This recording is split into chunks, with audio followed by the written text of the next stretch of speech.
Aujourd'hui, sur Internet, on trouve de tout, des informations, que ce soit pour chercher votre voiture, pour chercher un hôtel, même son copain ou sa nana.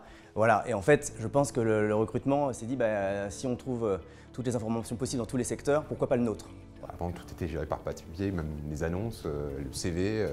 Maintenant, la part de papier est faible. Tout passe par les mails, tout est en cloud. Les Facebook prennent de la place, les outils de recherche aussi.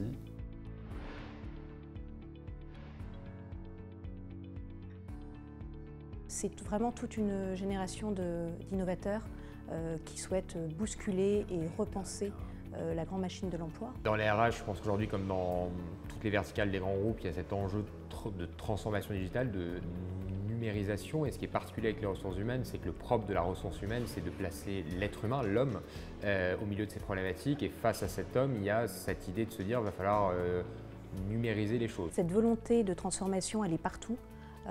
On la ressent partout dans l'organisation. Au sein du groupe Manpower. Alors évidemment, la digitalisation des RH a fait que les entreprises se posent des nouvelles questions sur comment recruter, comment mieux gérer mes talents. C'est la raison pour laquelle on a pris la décision de créer Éclaireur Office, qui a donc l'ambition de devenir le premier intégrateur d'Open Innovation RH en France. Et je pense que ça, c'était l'une des transformations primordiales pour le recrutement, c'est d'ouvrir leurs portes et de dire, voilà, nous aussi, on peut vous montrer qui on est et de vous donner le maximum d'informations possibles. Pour Éclaireur Office, il y a deux ambitions principales, celle d'établir un lien permanent avec le monde de l'innovation et des startups, et puis aussi de développer une relation de confiance mutuelle entre véritables business partners.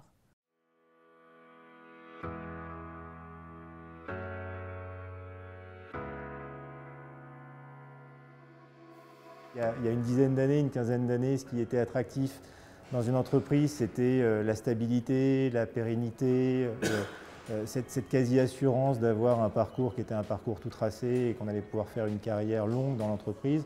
Je pense que le numérique, c'était dans le recrutement encore plus, qui est un secteur où la communication était assez archaïque, on ne peut pas dire has-been, j'emploie volontairement ce mot. Aujourd'hui, ça a complètement changé. L'attractivité d'une entreprise, c'est sa capacité à être réactive, innovante, à être connectée à son marché et à inventer des choses nouvelles. Et aujourd'hui, c'est plus la société qui est en position de force, c'est le candidat. Et donc l'objectif derrière, c'est faire en sorte que la société puisse montrer ce qu'elle a à l'intérieur pour que les personnes de l'extérieur puissent venir. Et donc ça doit pousser les entreprises à être beaucoup plus fortes sur leur marque employeur, sur leur process de présélection pour les rendre plus digitaux et attirer en fait des candidats, les digital natives ou la génération Y ou X qui a une autre vision du travail et qui veut être recruté différemment. La marque employeur, c'est un moyen de communication pour être hyper transparent dans sa manière d'être et pour montrer qui on est. Il y a un mouvement qui consiste à dire qu'on est passé de customer centric pendant très longtemps à employee centric, c'est-à-dire qu'il y a un retournement dans les grandes boîtes sur un positionnement beaucoup plus fort de l'employé qui est en demande, qui sur les profils à haute valeur ajoutée et les vrais talents sont plutôt en train de choisir entre les boîtes que d'avoir des boîtes qui les choisissent, qui changent complètement la proposition de valeur et la manière dont les RH font leur boulot. Finalement, les pratiques du recrutement et de la recherche des talents se rapprochent de plus en plus des pratiques du marketing. Vraiment, on dit souvent recrutement is marketing.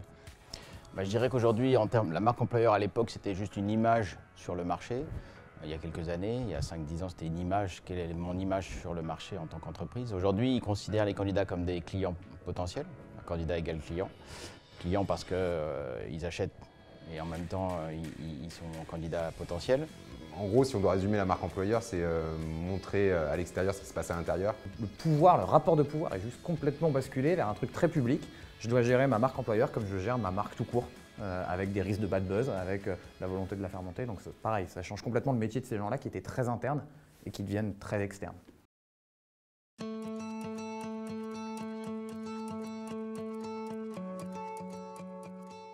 Ce qui est le plus important en recrutement aujourd'hui, c'est d'éviter les erreurs de recrutement. Parce qu'une erreur de recrutement, ça coûte énormément d'argent, non seulement par l'argent qu'on donne aux salariés qui part, la formation, le manque à gagner parce qu'on n'a pas embauché quelqu'un d'autre, etc. Je pense que le numérique, il permet de tout mieux faire qu'avant, y compris recruter. Mais c'est vrai que c'était assez archaïque avant, les gens de uploader un CV, tout était compliqué.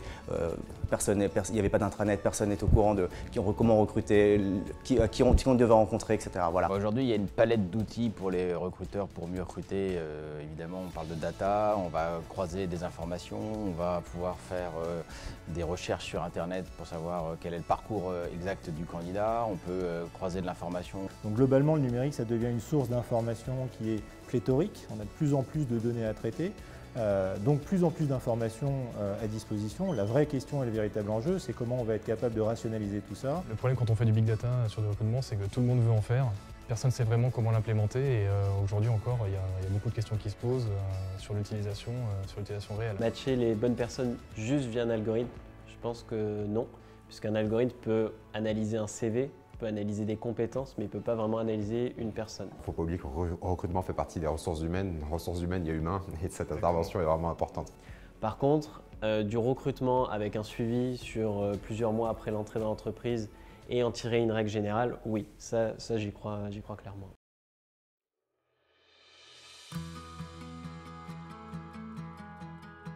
Je pense qu'il y a quelques années, on s'est rendu compte, et c'est un peu en regardant les Américains, de se dire on peut venir en jean basket, c'est pas ça, pourtant ça déteint pas sur leur travail. L'attirance vers les startups, vers l'indépendance, le freelance, etc. C'est pas uniquement une attirance vers de l'instabilité. Je pense que tout le monde, y compris les personnes qui rentrent sur le marché du travail aujourd'hui, ont envie d'une certaine stabilité.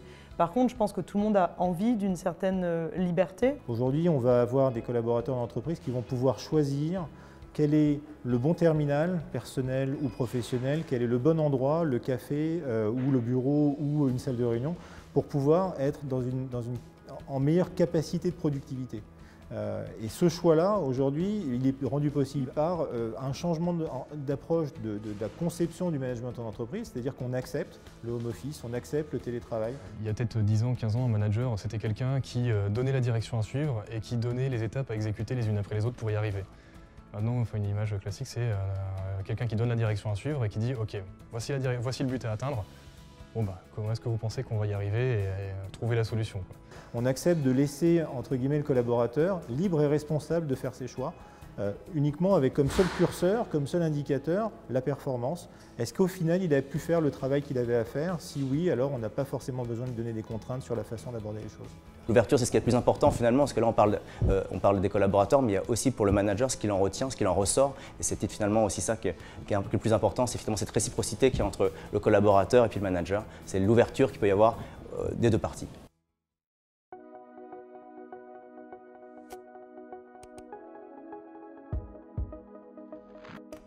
On est sur une volonté de vouloir apprendre plein de choses.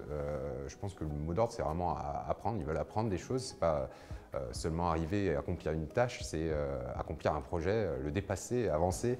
Le fait d'avoir des dispositifs de e-learning dans l'entreprise, le fait d'avoir des MOOC, le fait d'avoir des supports qui sont des supports, en général en effet, qui sont plutôt vidéo et qui sont riches et à disposition, c'est évidemment un avantage pour l'entreprise et un avantage pour le collaborateur de pouvoir, encore une fois, prendre ce dont il a besoin au moment où il a besoin.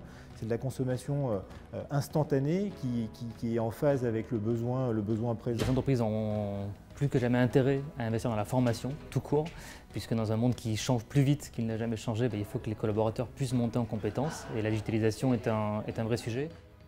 C'est hyper compliqué de générer de l'engagement sur la formation en ligne parce que pour plein de raisons qui sont des très bonnes raisons, c'est perçu comme un truc un petit peu ringard, pas très souple. C'est des outils qui sont nés au début du web dans les années 2000, donc ils ont été pensés comme on pensait le web dans les années 2000. C'est-à-dire pensés pour l'administrateur, pensés en termes de fonctionnalité et jamais pour l'utilisateur en termes de cas d'usage. On va retrouver ces outils plus collaboratifs où chaque personne va pouvoir apporter son expertise en interne et du coup effectivement, une personne interne va pouvoir former une autre personne et aura peut-être une certification validée par le RH de cette société ou par le RH d'une autre société.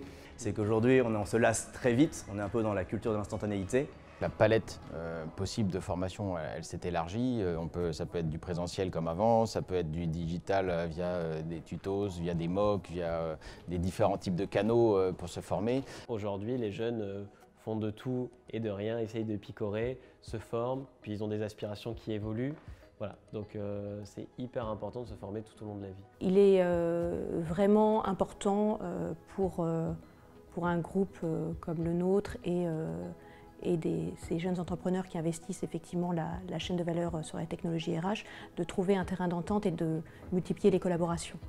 Parce que ce sera qu'ensemble effectivement où on arrivera à réinventer un marché de l'emploi plus agile, plus fluide, plus innovant.